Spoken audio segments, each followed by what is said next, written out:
Cristiano Ronaldo est un joueur unique en son genre, mais il n'a jamais été du genre à avaler sa frustration en silence, même à 40 ans illuminant l'Arabie Saoudite avec Al Nasser. L'histoire autour de lui ne se résume pas seulement au but. Lorsqu'il se sent irrespecté, il le rend public. Aujourd'hui, nous retraçons ces moments et ce qui s'est passé ensuite.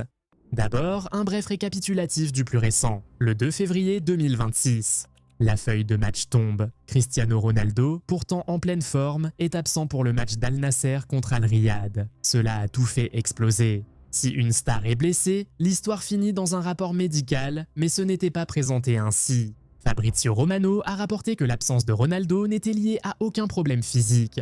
Beaucoup de médias ont associé la situation à la frustration face au soutien et à la gestion du club sous le fonds d'investissement public saoudien. La raison pour laquelle cela compte est simple, ce n'est pas un écosystème de propriété normal. Le fonds d'investissement public détient 75% des parts dans 4 grands clubs, Al-Hilal, Al-Nasser, Al-Ittihad et Al-Ahly. Quand un joueur pense qu'un prétendant est renforcé plus que d'autres, il croit que les propriétaires ne veulent pas qu'il gagne. Ronaldo n'avait jamais gagné le championnat saoudien avant cette saison, c'est leur meilleure performance. Al Nasser est à un point derrière Al-Hilal et au lieu d'être renforcé en janvier, c'est Al-Hilal qui obtient Benzema. Ce transfert, présenté comme un coup de force, aurait, selon les rapports, été lié à la colère croissante concernant l'absence de Ronaldo. Soudain, l'histoire n'est plus qu'il a raté un match, mais devient le visage du championnat défiant la hiérarchie derrière la ligue, et même le résultat ne l'a pas atténué. Al Nassr a gagné sans lui, renforçant le message. Il n'a jamais été question de dépendre de lui pour battre Al Riyad, mais de provoquer une réaction. Qui détient réellement l'autorité ici? Le club, la structure au-dessus du club ou la superstar? Le projet ne peut pas se permettre d'ignorer les premiers signes. Mais si vous croyez que la protestation d'Al Nassr marque un changement de personnalité en fin de carrière, c'est faux. Ronaldo s'est rarement retiré d'un match auparavant, il avait déjà montré le même instinct sous une autre forme. S'il se sentait acculé, il mettait le problème sur la table et forçait tout le monde à réagir. On peut remonter cela à son premier regard vers Manchester United en 2008 lorsqu'il voulait partir au Real Madrid. Et au lieu de faire taire les rumeurs, il en a fait sa stratégie. La saga a pris une telle ampleur que le président de la FIFA, Sepp Blatter, est intervenu en dénonçant l'esclavage moderne et les clubs retenant les joueurs contre leur gré. Et Ronaldo a publiquement approuvé ce point de vue lors d'une interview télévisée. Peu importe ce que vous pensez du langage utilisé, le détail clé est stratégique.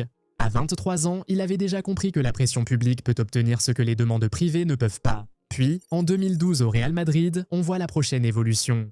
Il n'a pas à menacer de partir pour avoir un levier. Il marque 2 fois, refuse de célébrer puis dit aux médias qu'il est triste pour des raisons professionnelles et que des personnes au sein du club savent pourquoi. Tout en refusant d'expliquer davantage, c'est une véritable leçon d'ambiguïté contrôlée. Il ne fait pas d'accusation, on peut vérifier les faits sur le champ. Il crée de l'inconfort dans la salle du conseil, dans le vestiaire et parmi les supporters, sans donner au club un récit clair pour étouffer l'affaire. 2 jours plus tard, il oriente la conversation en précisant que sa tristesse n'est pas liée à l'argent et rejette clairement l'idée qu'il voulait un meilleur contrat. Mais à ce stade, le message est passé. Il est prêt à transformer un mécontentement interne en agitation publique. Ces dernières années à Madrid, la question du respect s'ajoute à celle du salaire et du statut. Dans les médias espagnols, on a lié sa frustration à son désir d'obtenir une augmentation de salaire qui le placerait au sommet du marché, voire au-dessus.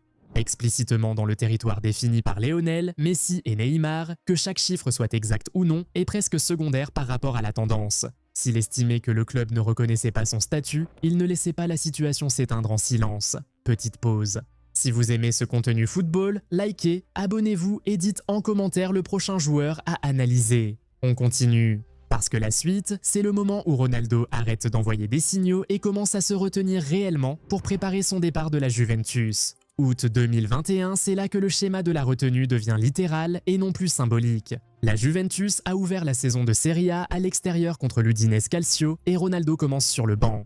Allegri précise ensuite que c'était sa décision, non celle du joueur, alors que les médias italiens affirmaient que Ronaldo voulait être remplaçant pendant la négociation de son avenir. Le vice-président de la Juventus, Pavel Nedved, dément publiquement cette version, mais le match écrit lui-même le sous-texte en temps réel. La Juventus menait 2-0, mais s'effondre pour finir sur un match nul 2-2. Ronaldo entre en jeu et, dans le temps additionnel, il pense avoir marqué le but de la victoire de la tête, mais la VAR l'annule pour hors-jeu. Donc, vous avez la tempête parfaite. Une mise sur le banc qui semble politique, un résultat qui ressemble au début d'une vie sans lui, et un but tardif refusé qui transforme toute la soirée en point de tension. Puis la saga du transfert s'accélère rapidement en quelques jours. Plusieurs médias rapportent que Manchester City FC étudie l'affaire, avec des discussions et une offre potentielle évoquée après des réunions impliquant son agent. C'est là que la disponibilité devient le message. Un joueur n'a pas à annoncer un boycott, il suffit qu'il cesse d'agir comme si le prochain match comptait. Cela mène directement à la déclaration la plus décisive d'Allegri lors de toute cette affaire en conférence de presse. Il dit « Ronaldo a déclaré qu'il ne voulait plus jouer pour la Juventus, il ne sera donc pas convoqué. Il ne s'était pas non plus entraîné la veille, la rumeur devient réalité. Ce n'est plus une simple course au transfert, mais une vraie séparation. » Deuxième départ de United, lorsque Ronaldo revient enfin à Manchester United en 2021, ce n'est pas présenté comme des retrouvailles normales, c'est présenté comme une affaire inachevée. Mais la deuxième période se transforme rapidement en bras de fer. Dès l'été 2022, la tension est déjà visible publiquement. Ronaldo veut rejouer la Ligue des Champions. Le club change de direction et Ten Hag essaie d'établir une nouvelle hiérarchie, même avant l'incident contre Tottenham. Il y a un petit moment qui montre à quel point la situation devient fragile. Pendant la pré-saison, Ronaldo joue lors du match amical contre le Rayo Vallecano, puis quitte Old Trafford avant la fin du match. Ten Hag qualifie cela d'inacceptable et insiste sur le fait qu'une équipe est une équipe, on reste jusqu'à la fin.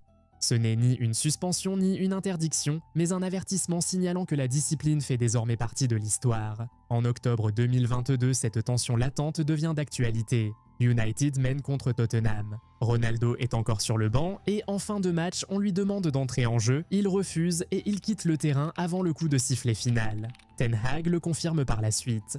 Oui, il a refusé d'entrer en jeu comme remplaçant. Le club défend son autorité, Ronaldo est écarté pour le prochain match et isolé du groupe. Et le message est clair, aucun joueur, quel que soit son nom, ne fait les règles. Mais Ronaldo ne considère pas cela comme un simple problème disciplinaire, il le prend comme un manque de respect. Quelques semaines plus tard, l'interview avec Piers Morgan révèle la relation. Dans cette interview, il décrit l'épisode contre Tottenham comme une provocation et déplore avoir été appelé pour jouer 3 minutes seulement. Et il élargit le différend en une attaque plus large contre la direction et le respect du club. Essentiellement, il transforme un refus de remplacement en une rupture institutionnelle totale. Une fois cette limite franchie, la fin arrive rapidement. Le 22 novembre 2022, Manchester United a annoncé que Ronaldo quittera le club d'un commun accord avec effet immédiat. La séparation est nette, formelle et définitive, sans saga interminable, sans atterrissage en douceur. Donc, si l'épisode de la Juventus montrait Ronaldo se retenir pour forcer une sortie, l'épisode de United montrait quelque chose de plus tranchant. Il se retenait parce qu'il refusait d'accepter le rôle qu'on lui proposait. Dès lors, la protestation en Arabie Saoudite paraît moins isolée et devient l'expression bruyante d'un schéma observé depuis des années. Si vous voulez plus d'analyses approfondies sur le football comme celle-ci, cliquez sur j'aime, abonnez-vous et activez les notifications pour ne pas manquer la prochaine analyse. Lâchez un commentaire. Cristiano Ronaldo était-il dans son droit ou a-t-il exagéré? Proposez aussi les actions de joueurs à analyser la semaine prochaine dans cette série.